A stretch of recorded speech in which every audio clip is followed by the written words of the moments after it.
1980년대만 해도 세계에서 조선업, 그러니까 큰 배를 만들어내는 그 조선업계의 최고의 1인자는 바로 스웨덴이었습니다.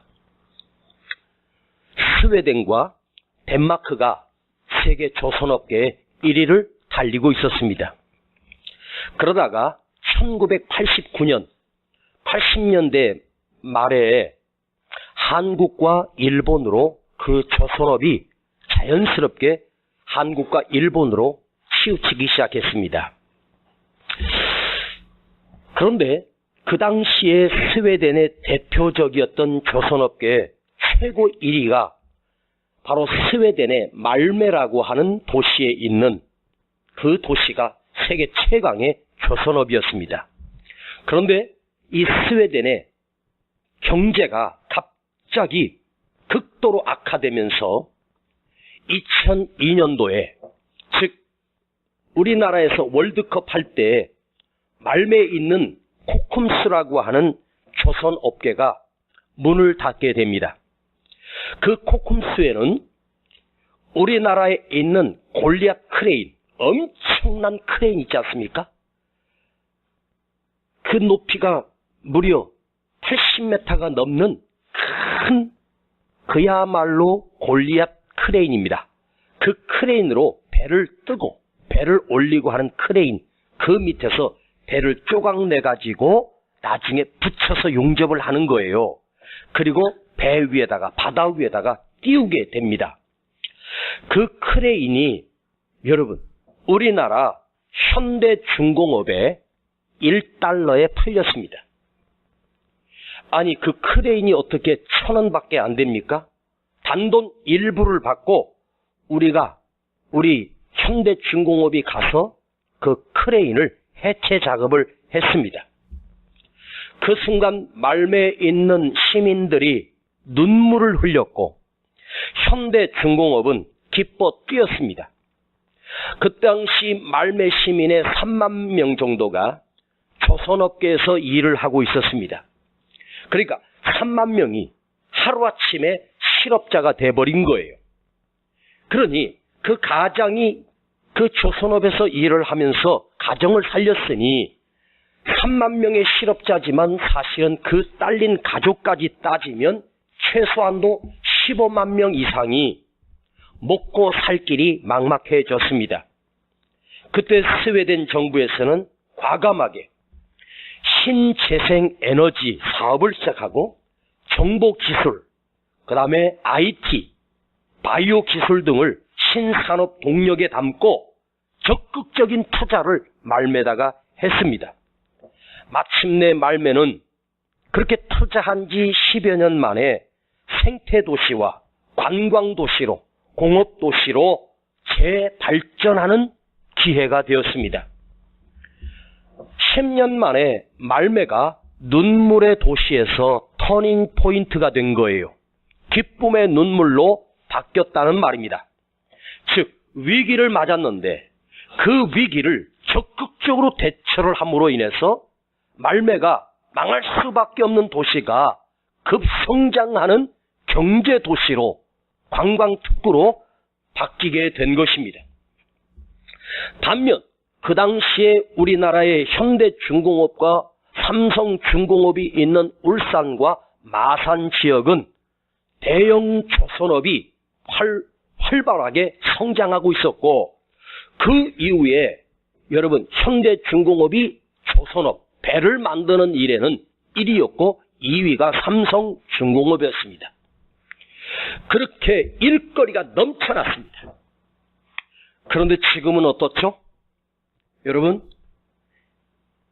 1인당 수입이 가장 높은 도시가 울산과 마산, 그 경남 지역이었습니다.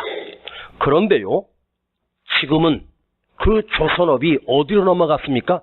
중국으로 넘어가 버렸습니다. 다시 회복되기 거의 불가능하게 되었고, 지금은 그곳에 아파트 값이 반토막이 났습니다. 그래서 실업자가 득실거리고 있고 도시는 울상이 되었습니다. 그런데 만일 울산이나 마산이나 그 도시에서 이 위기를, 지금의 위기를 기회로 삼고 노력할 수만 있다면 아마도 머지않아 그 울산과 마산, 경남 지역이 경제도시로 다시 성장할 수도 있고 아니면 완전히 망하는 유령도시가 될 수도 있습니다. 오늘 71절에 보면 고난당한 것이, 그러니까 71절에 없어요. 내가 그냥 대충 얘기하는 거니까 보지 마요. 뭐 어디 있다 그러면 꼭 고개를 숙여. 고난당한 것이 유익이라. 시작. 하나 빠졌어요? 내게 유익이라. 고난당한 것이 내게는 유익이라. 시작. 자, 우리가 오늘 이 자리에 앉아서 말씀을 들으면서 아하, 고난당하는 것이 오히려 내게는 유익이구나 하는 사실을 말씀을 통해서 우리가 간접 경험을 할 수 있어요. 그런데 고난이라고 하는 것은 들음을 통해서 간접 경험도 하지만 진짜 경험은 내 삶으로 당하는 고난을 통해서 진짜 유익이 될 수 있다는 사실입니다. 실제적인 고통을 겪으면서 이 말씀이, 하나님의 말씀이 한치도 오차 없이 틀림이 없구나라고 하는 사실을 우리가 알게 됩니다. 즉 하나님의 말씀은 들려지는 말씀이 있고 몸으로 체험하는 말씀이 있습니다.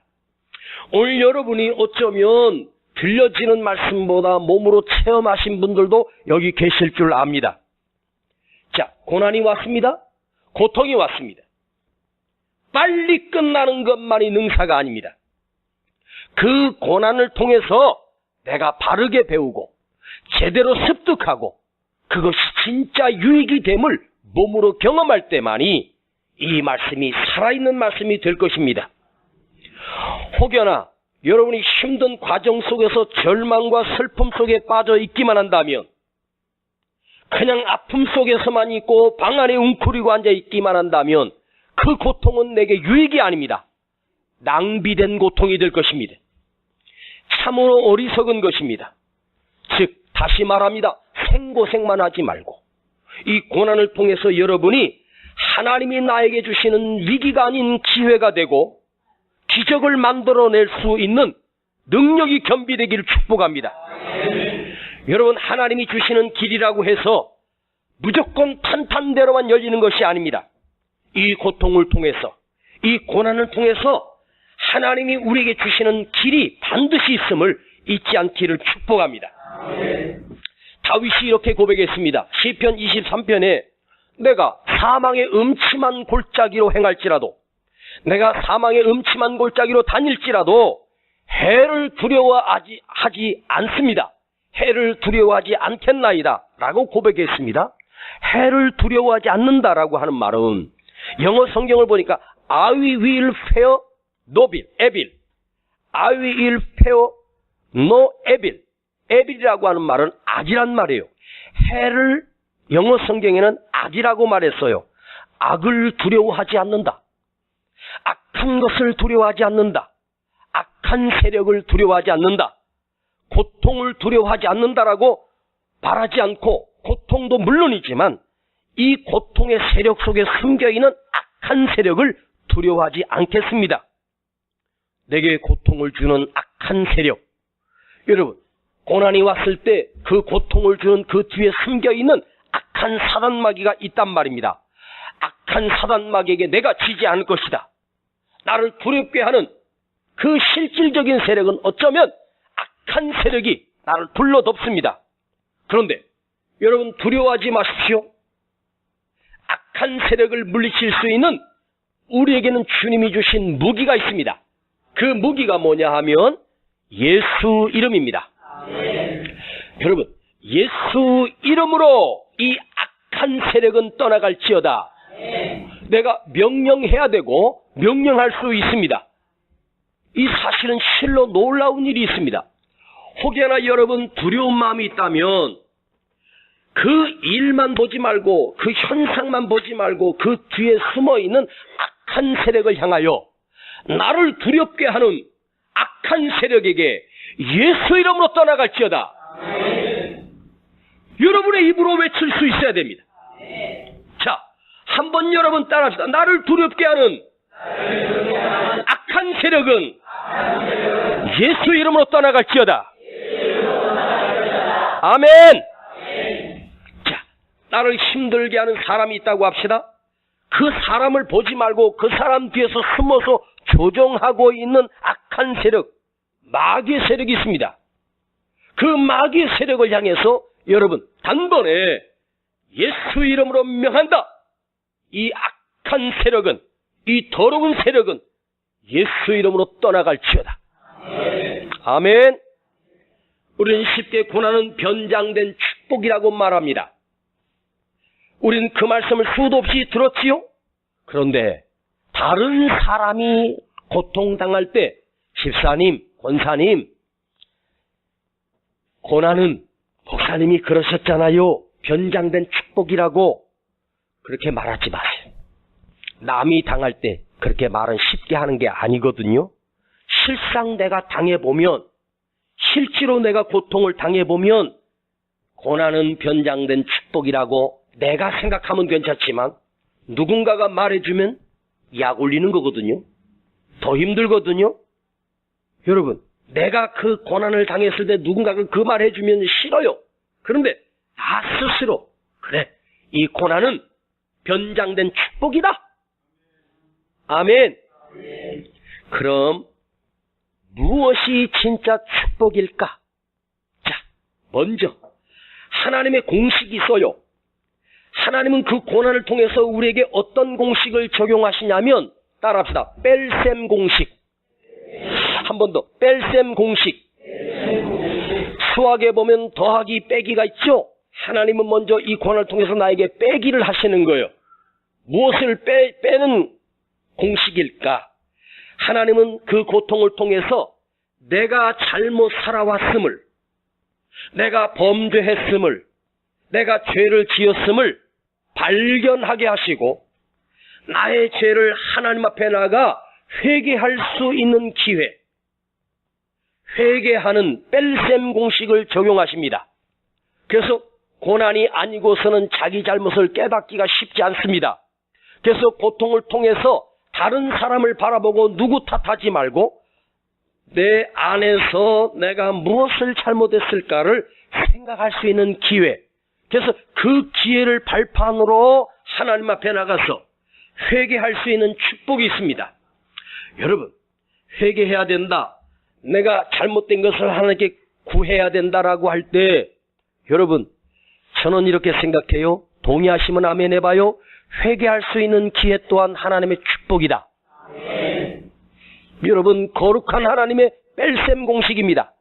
내 죄를 빼게 하시려고, 내 죄를 도말하시려고 이 고난을 주신 거예요. 고통을 통해서 하나님의 뺄셈 공식이 적용돼요. 자, 67절을 보겠습니다. 자, 여러분이 한번 읽어보시길 바랍니다. 큰 소리로 읽어야 됩니다. 지금 녹음되고 있으니까 시작. 그릇 행하였더니 이제 주의 말씀을 지키나이다. 고난 당하기 전에는 내가 그릇 잘못된 생활을 했다는 거죠. 그걸 시편 기자는 깨달았습니다. 나의 잘못함을 깨닫게 됐어요. 의외로 많은 사람들이 고난 당하면서도 자기가 잘못됐다는 사실을 모르고 지나는 사람들이 많아요. 고난 속에서 회개하지 않는 사람이 너무너무 많아요. 그게 회개할 수 있는 기회인데 변명만 하려고 합니다. 누구 때문이고 사람 때문이고 원망하기 시작합니다. 그리고 책임을 전가하고 책임을 회피하려고 합니다. 내 탓임을 인정하지 않아요. 그래도 깨닫지 못하면 하나님이 더 낮은 곳으로 나를 더 집어넣어요. 그게 회개할 수 있는 기회요. 자기를 돌아볼 수 있는 기회란 말이에요. 이혼을 5번이나 한 성도가 있었어요. 그래서 목사님이 물었대요. 집사님, 어떻게 이혼을 5번이나 하셨나요? 그러니까 이분이, 네 목사님, 참 저는 여자 복이 없나 봐요. 5 여자가요 다 성격이 못돼가지고 성격이 싸나워서 도저히 살 수 없어서 이혼했습니다. 그때 목사님이 이렇게 물었습니다. 집사님 성격은 괜찮고요. 당신 성격은 착하고요. 내가 당신 성격을 아는데 잘 봐요. 5번이나 이혼해서 여자를 5번 바꿨는데 다 핑계가 다 못됐대. 다 나쁜 여자였대. 자기 나쁜 건 몰라. 다 자기는 착하대. 얼마나 착하냐? 안 건드리면 착하대. 다시 말씀드리지만 건드려도 착해야 진짜 착한 거예요. 응? 할렐루야.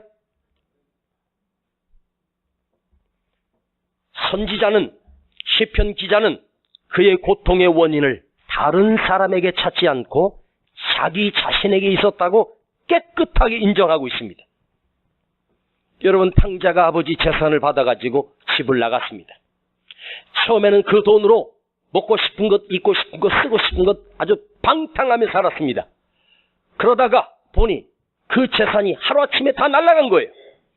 그래서 먹고 살기 위해서 돼지 농장에 취직을 했습니다.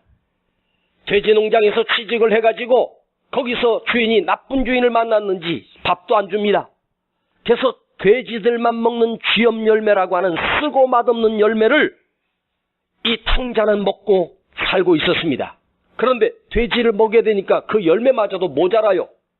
그 돼지 우리에서 뒹굴면서 이 탕자가 그때 깨달아요. 나에게는 부자 아버지가 있는데, 우리 아버지는 얼마나 큰 부자인데 내가 바보같이 내가 여기서 이 더러운 것을 먹으면서 이 굶주림 속에 있는가. 그때서야 이 탕자가 자기가 잘못됐음을 깨닫기 시작해요. 언제? 쥐염 열매로 배불리 채울 수 없는 극악한 상황이 되니까 아버지가 생각나. 자, 아버지 돈 가지고 호랑방탕하게 쓸 때는 아버지 생각 전혀 안 났어. 그런데 언제 생각나? 빈 털터리가 되니까, 거지가 되니까, 그때서 아버지가 생각나는 거예요. 내가 잘못했구나. 내가 탕자구나. 여러분, 쫄딱 망하니까 자기가 탕자임을 깨닫고 그때서 풀풀 털고 결심을 하고 다시 아버지께로 돌아오기 시작합니다. 자기를 인정한 거예요. 죄를 인정한 거예요. 여러분, 인간은 형통할 때는 절대로 자기 자신을 모릅니다. 잘 나갈 때는요, 자기가 잘못된 거 절대 몰라요. 그리고 남의 잘못만 보여요. 고난 속에서, 고통 속에서 자기 자신을 보게 된다는 거예요. 자기 입장만 생각하고 자기 자신만 생각하는 이기적인 사람은 여러분, 언제든지 빈손이 될 때, 빈 털터리가 될 때 그때서 깨닫게 된다는 말이에요. 여러분, 아시겠습니까? 혹여나 지금 빈 바닥이라면 따라합시다. 내가 문제가 있다.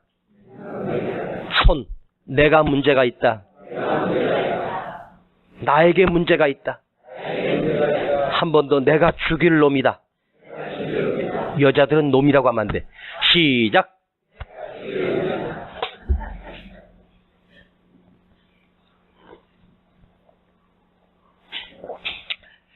두 번째로는 덧셈 공식. 시작.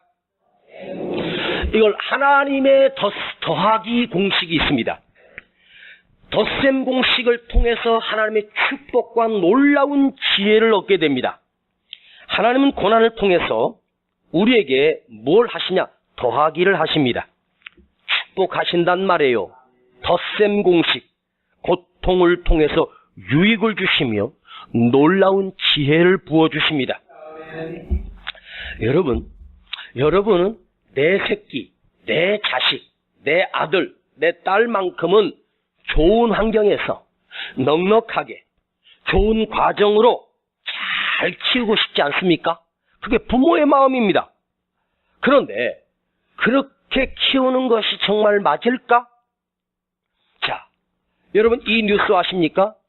강남에 있는 상명여고라고 하는 명문고등학교가 있습니다. 그 상명여고의 교무 부장 선생님이 자기 딸 둘이, 쌍둥이 딸이 그 학교의 학생입니다. 그런데 그 딸이 중간 정도 하고 중간보다 약간 낮은 성적을 가졌던 그 두 딸이 시험에서 한 번 시험에서 갑자기 전교 1등과 2등을 해버렸네.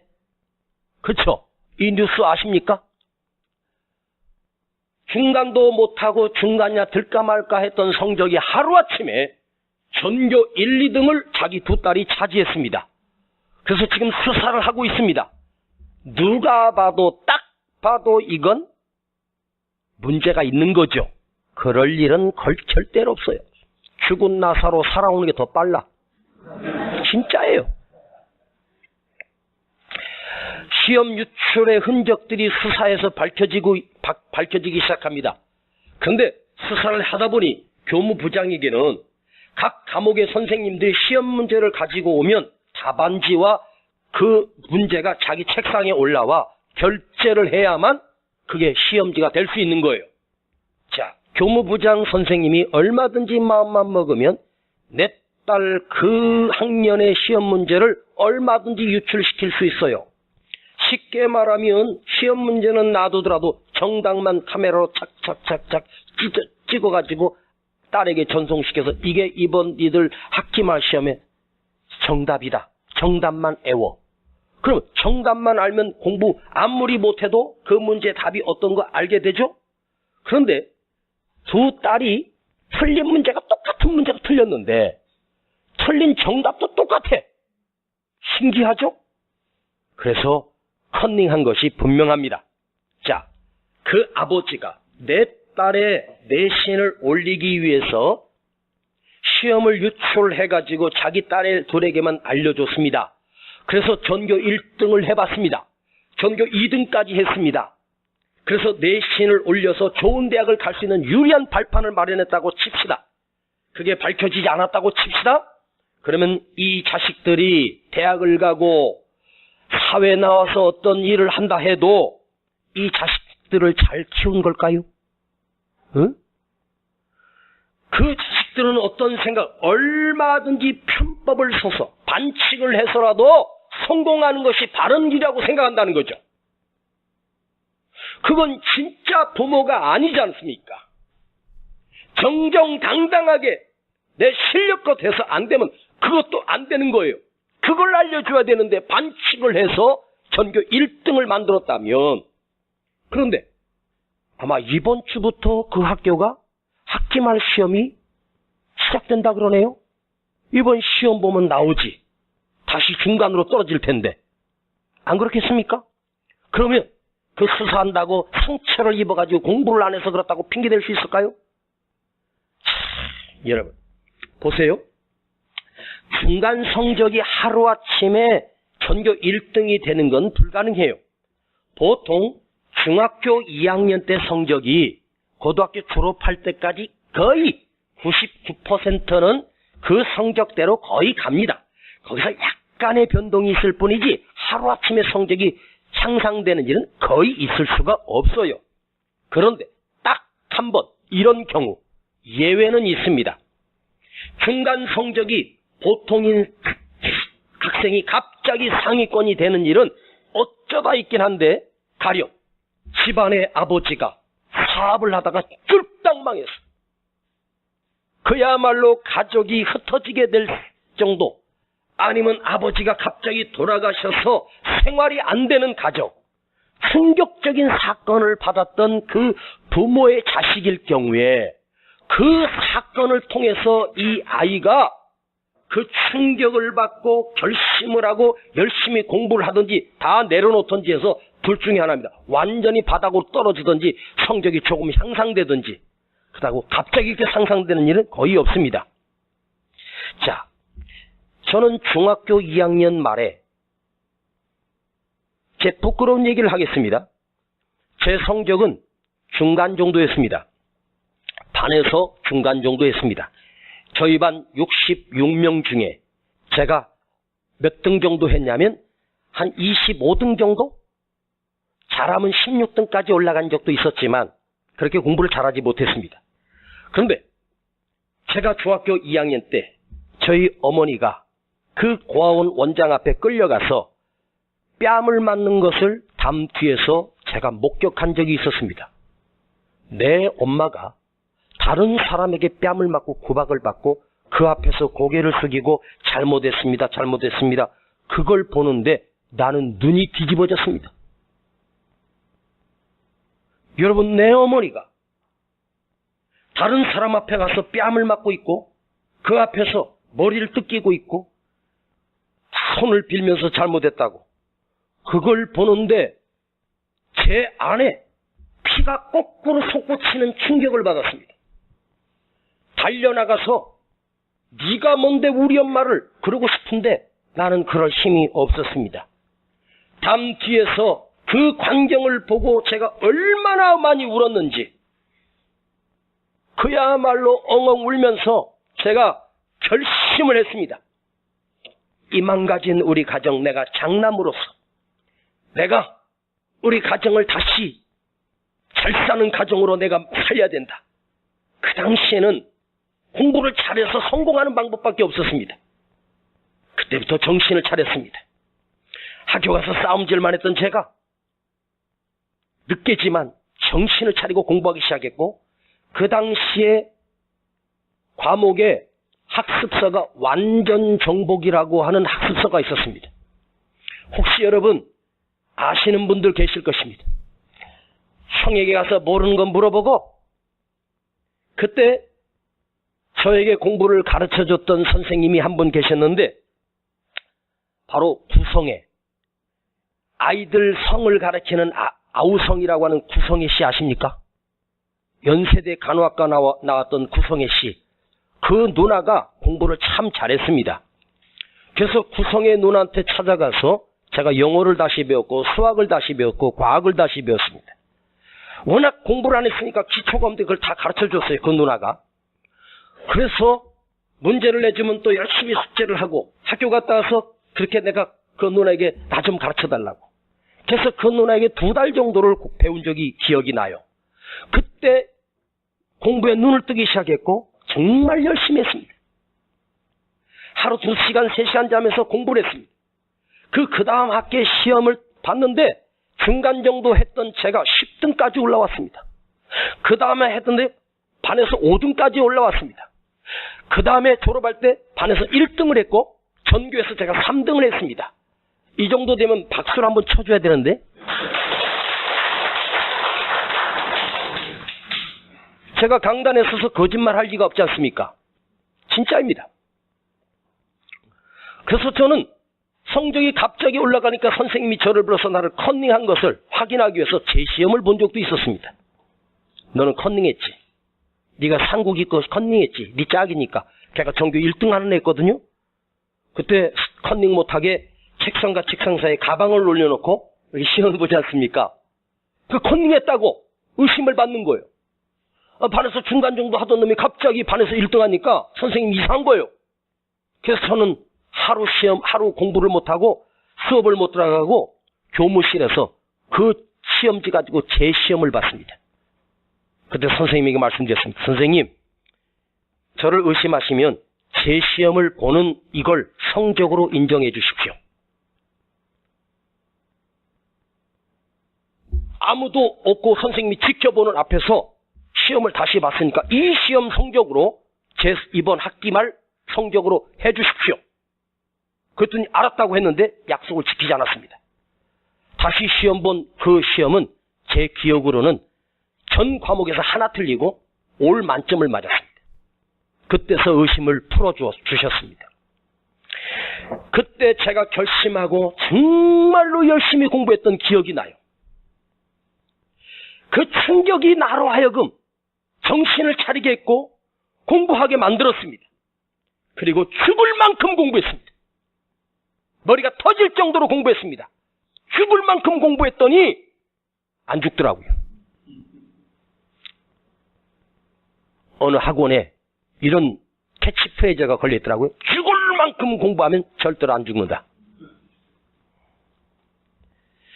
그날의 좌절이, 그날의 고통이 나를 깨우고 여러분을 깨울 수 있습니다. 고난 속에서 사람 안에 있는 잠재한 능력이 몇백 배로, 배가 될 수 있습니다. 과일 장사하시는 배성기라고 하는 45살 사장님이 계십니다. 이름이 배성기 씨인데 지금 그의 나이가 아마 지금은 48쯤 됐겠네요. 그런데 차량을 가지고 차에서 과일을 파는 과일 장사인데 여러분, 과일을 파는 장사가 연 매출이 85억입니다. 말도 안 되죠. 그런데 우리나라 전국에서 차로 과일 장사하는 것으로 연 매출 85억 최고를 올린 사람이 있습니다. 근데 그분이 하루아침에 그렇게 된 것이 아닙니다. 사업에 망하고 처음에 부끄러워서 마스크를 쓰고 과일 장사를 1톤 트럭에다가 시작을 했는데 그냥 서서 아무리 기다려도 손님들이 과일 하나 사주지 않는 거예요. 그래서 빚은 점점점 늘어가고 그래서 너무너무 억울해서 그 참외를 혼자서 다 먹었대요. 참외가 썩은 참외를 먹다가 배탈이 나서 죽을 뻔했답니다. 그래서 차를 끌고 고속도로에서 내가 저걸 벽을 부딪혀서 내가 자살해야지 그런 순간에 근데 내가 안 죽으면 반신불수가 되면 남은 식구들은 얼마나 힘들까 그 생각이 들어서 자살은 못하고 다시 결심을 하고 과일을 차에 싣고 장사를 나갔는데 하루 종일 그 시장 앞에서 과일을 팔아도 과일이 팔리지 않는 거예요. 그런데 어떤 아줌마가 이 배성기 씨를 보고 가서 이봐 젊은이 점심은 먹고 해야지 그러면서 과일을 얼마를 사주면서 가서 점심 먹고 오게 내가 지켜줄 테니까 그래서 너무너무 고맙다고 그리고 식당에 가서 식사를 하고 1시간 만에 돌아왔는데 차에 과일이 하나도 없는 거예요. 이게 어찌 된 일인가? 아줌마 과일 다 어디 갔어요? 그러더니 주머니에서 돈 뭉치를 꺼내면서 주면서 내가 팔았지. 아줌마가 어떻게 팔아요? 다 파는 방법이 있지. 알고 봤더니 그 아줌마는 장사를 해서 돈을 벌어서 몇 개의 빌딩을 가진 큰 부자였습니다. 그 젊은 과일 장사를 지켜보던 이 아줌마가 점심도 못 먹고 장사하는 게 불쌍히 여겨서 가서 1시간 만에 과일을 다 팔아준 거예요. 그러면서 딱 한마디 하는데 뭐라고 했냐면 이봐 젊은이 웃으면서 팔아봐. 이 한마디만 해줬대요. 웃으면서 팔래. 이 말은 적극적으로 해보라는 거지. 그리고 그 말에 충격을 받고 과일 장사를 내 업으로 삼고 즐겁게 웃으면서 자 과일 좀 맛보세요. 아줌마 과일도 먹여주고 그러면서 오전에 한 트럭을 다 팔아 헤치는 거예요. 3일을 팔아도 그 한 트럭 못 팔았는데 웃으면서 하니까 팔리더래요. 근데 그가 방송에 나와서 한 말이 제게 충격을 주었습니다. 실패는 포기하라고 준 실패가 아니라 다시 시작할 수 있는 기회다. 와! 국민학교 졸업한 배성기 씨가 이런 명언을 남기더라고요. 실패는 끝난 것이 아니라 다시 시작할 수 있는 기회라고. 그러면서 그에게 과일 장사를 배우기 위해서 수많은 사람들이 모여와서 과일 장사 사관학교를 만들어서 그 밑에서 그 사람이 과일을 떼가지고 과일을 파는 장사들이 수십 명이 생겼습니다. 그 업체를 다 자기가 경영하는 거예요. 와, 여러분 멋지지 않습니까? 인상 쓰고 있으면 누가 과일을 팔아줘요? 그 쓴 고난을 통해서 장사의 노하우를 그런데 자기 과일을 파는 그 장사하는 그 직원들을 아침에 모아놓고 이렇게 말하더라고요. 김 사장 내일 머리 깎아야 돼. 단정하게 하고 자 웃는 연습 스마일 오늘도 웃으면서 화이팅. 이야 과일 장사 하나도요 웃으면서 하는 거예요. 에? 행복하게 하라는 거죠. 부끄러운 직업이 아니라고. 할렐루야. 그 고통을 겪어봤으니, 그 아픔을 겪어봤으니 오늘의 성공한 사업가가 될 수 있었습니다. 여러분, 고난은 하나님이 주신 특별 과외 수업입니다. 다윗이 압살롬이 반역을 일으켰을 때 놀랍게도 이스라엘 12지파 가운데 10지파가 압살롬 편에 붙었습니다. 그리고 다윗의 충신이었던 아히도벨, 이 아히도벨마저도 압살롬 편에 붙어서 다윗을 공격해 왔습니다. 유일하게 다윗 편에 섰던 장수는 아비새 하나였습니다. 이때 다윗은 그 신하들과 다윗성을 피하여 쫓겨나 들판에서 하나님 앞에 엎드려 기도하기 시작합니다. 그때 하나님께서 다윗에게 지혜를 주셨습니다. 다윗이 그때 하나님이 주신 지혜는 바로 그 적들 편에 다윗의 충신, 후세라고 하는 충신을 그 적들 속에다 침투시켰습니다. 마치 다윗 사람이었던 사람이 압살롬 사람이 된 것처럼 들어가 그 내부에서 그 사람들을 분열을 시키기 시작했습니다. 며칠 만에 그 압살롬 편에 있던 사람들이 분열이 시작되면서 다윗 편으로 다시 붙기 시작합니다. 다윗이 이 놀라운 지혜를 어디서 얻었을까요? 기도를 통해서 하나님이 주신 거예요. 할렐루야. 전세가 단 며칠 만에 그 지혜로 역전이 된 것입니다. 고통은 하나님이 주신 축복입니다. 고통 속에서도 하나님 앞에 나와 기도하면 하나님이 우리에게 지혜를 주십니다. 사업을 하신 분들 알겠지만 처음부터 잘 되는 사람은 끝에는 반드시 망하게 되어 있습니다. 왜? 너무 쉽게 되거든요. 그런데 나중에 어려움이 오면 그 자금 관리를 못한다는 말입니다. 처음부터 어려움을 겪어봐야 돈이 귀함을 알고 예방주사를 맞는데요, 나중에 부자가 되어서도 자금 관리를 절약하고 규모 있게 사용한다는 거예요. 여러분, 남편이 쉽게 돈 잘 벌어오면 부자 될 것 같죠? 천만의 말씀입니다. 가난을 경험해보고 바닥을 경험해본 사람이 1,000원이 아까워서 10,000원이 아까워서 그걸 귀하게 여긴다는 거예요. 인디언 속담을 하나 알려드리겠습니다. 속삭이는 소리를 잘 들어라. 그러면 나중에 비명소리를 듣지 않게 될 것이다. 다시 하겠습니다. 속삭이는 소리를 잘 들어라. 그러면 나중에 비명소리를 듣지 않게 될 것이다. 이 말을 알아듣겠습니까? 누군가가 너에게 속삭이는 말을 잘 새겨 들어라. 그러면 나중에 네가 비명소리를 지르지 않게 될 것이다. 이 말은 기회 때 겸손하라는 말이에요. 잘 나갈 때 겸손하라는 말이에요. 마지막 이 얘기를 하고 마치겠습니다.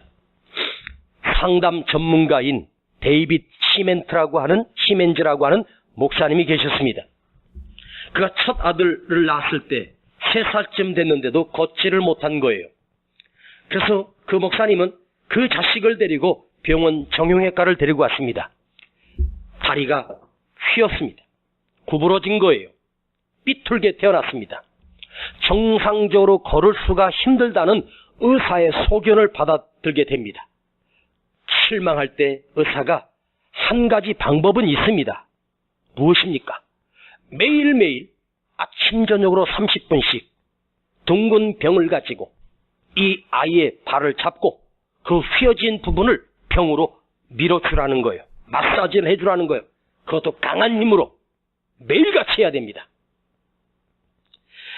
그래서 돌아와서 엄마는 아이의 다리를 잡고 그 아빠는 그 다리에 삐뚤어진 다리를 병으로 계속해서 밉니다. 3살짜리가 그 병으로 그 다리를 생다리를 미니까 얼마나 고통스럽겠어요. 얼마나 아프겠어요. 비명을 지르고 소리를 지르고 웁니다. 아빠 싫어. 아빠 미워. 아빠 나 죽어. 그만 좀 해. 고통이 너무 심했습니다. 매일매일 아침 저녁으로 30분씩 그 고통을 이 자식은 참아가면서 성장했습니다. 그 아빠는 그 눈물을 머금고 우리 자식 똑바로 걷게 해주기 위해서 그 휘어진 다리를 계속해서 병으로 밀었습니다. 10수년이 지났습니다. 어느 날 학교에서 아버지가 그 자식 학교 고등학교를 갔는데 자기 아들이 그 학교 테니스 대표 선수가 돼서 다른 학교 선수와 테니스 시합을 하는 것을 관중석에서 지켜보고 있었습니다. 내 아들이 가장 체력을 요구하는 테니스 선수가 돼서 두 다리로 바르게 서서 그 시합을 하고 있을 때 그 관중 속에서 이 데이빗 목사님은 눈물을 흘렸습니다. 우리 아들이 정상이 된 것입니다. 여러분, 그리고 시합이 끝나고 우승하고 아들이 아버지에게 달려와 아버지를 끌어안고 이렇게 말했습니다. 어렸을 때는 아빠가 미웠는데 지금은 아빠에게 감사합니다. 그 병으로 밀어주는 고통을 10수년 동안 여러분 그 고통을 참아냈던 결과가 정상적인 두 다리로 서게 된 것입니다. 사랑하는 여러분, 지금의 고난을 낭비하지 마십시오. 반드시 어떤 고난이든 그 고난은 나에게 반드시 유익이라 하나님의 덧셈 공식입니다. 마침내 여러분 우리도 한나처럼 모세처럼 다윗처럼 사도 바울처럼 우뚝 설 날이 올 것입니다. 기도합시다. 아버지, 오늘 고난 속에 길이 있음을, 하나님의 축복이 있음을 깨닫게 해주셔서 감사합니다. 고난은 막힌 것이 아니라 하나님이 내시는 위대한 길이 그 안에 숨어있게 하셔서 그 말씀을 함께 묵상하고 그 말씀을 듣게 해주셔서 감사합니다. 주여, 우리 성도들이 우리의 삶이 힘들고 고달퍼도 이 고난 속에서 뺄셈을 하시고 덧셈을 하시는 하나님의 축복을 우리 안에 새기며 여기서 건져 올릴 수 있는 것을 만들어내게 하여 주시옵소서. 예수님의 이름으로 기도하옵나이다. 고통 속에서만 부를 수 있는 노래가 있다. 고통 속에서만 드릴 수 있는 감사가 있다. 고통 속에서만 올릴 수 있는 찬송이 있다. 아멘. 고통 속에서만 받을 수 있는 위로가 있다. 부를 수 있는 노래, 부를 수 있는 노래, 드릴 수 있는 감사, 올릴 수 있는 찬송, 받을 수 있는 위로, 고통 속에서만 건져 올릴 수 있다. 하나님이 내 삶에 담아주신 선물, 고난 속에서만 깨달을 수 있는 섭리가 있다. 고난 속에서만 부어지는 은혜가 있다. 고난 속에서만 수 있는 고백이 있다. 고난 속에서만 돌릴 수 있는 영광이 있다. 깨달을 수 있는 섭리 부어지는 은혜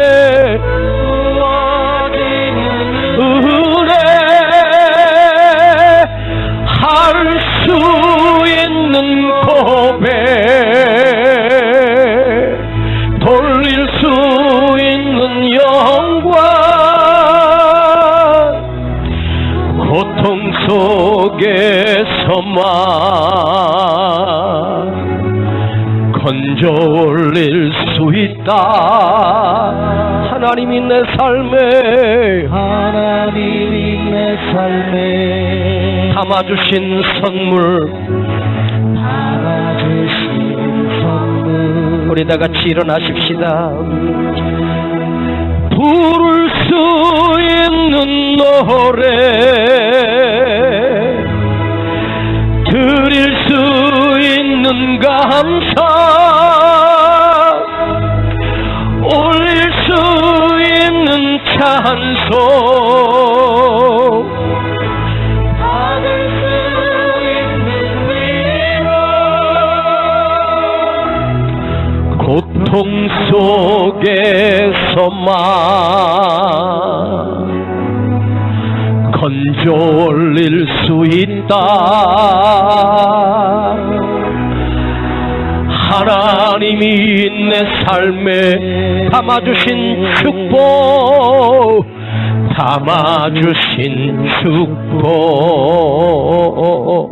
오늘 두 가지입니다. 하나님이 이 고난을 통해서 우리에게 뺄셈을 하십니다. 누구 탓하지 마십시오. 내가 잘못했기 때문입니다. 깨닫게 하시는 하나님의 섭리가 있습니다. 회개할 수 있는 축복의 기회입니다. 그리고 나 자신을 돌아보면서 아버지 내가 회개합니다. 또한 하나님이 더하게 하시는 덧셈 공식이 있습니다. 이 고난을 통해서 하나님이 내게 유익을 주심을 새로운 길을 열어주시고 또한 지혜를 주시고 하나님이 주시는 변장된 축복이 그 안에 숨겨 있음을 믿고 기도합시다. 우리 함께 기도합니다. 아버지 하나님 감사합니다.